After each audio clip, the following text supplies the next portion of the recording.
Hey everyone, welcome back to another video. In today's video we're going to be discussing the Duel of the Fates from Star Wars Episode 1, The Phantom Menace.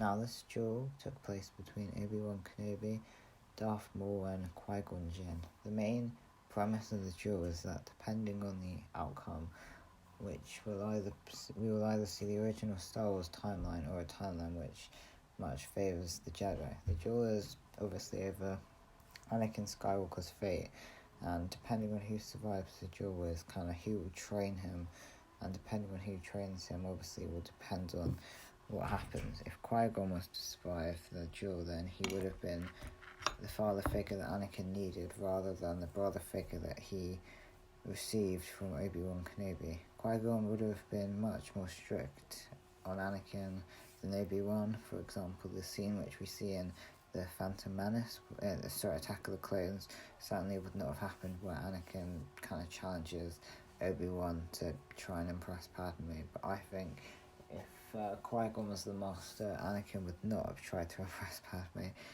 because obviously he would have been stricter. Anakin would have been less easily corruptible like he was in the original timeline.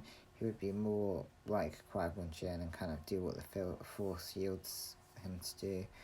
And when Palpatine reveals that he's the Sith Lord in Revenge of the Sith, Anakin wouldn't have just kind of let him, he wouldn't have joined him eventually and cut off Mace Windu's hand like he did in the original timeline. Instead, I think that he would have been probably arrested him, or possibly went back to the temple pretending to kind of receive his offer, but then telling Jedi Masters and then helping them to arrest Palpatine. But yeah, he was kind of just a friend, Palpatine, more of an uncle figure, while Qui-Gon Jinn was the father figure, and obviously people are much more close to their father figures than their uncle figures, basically.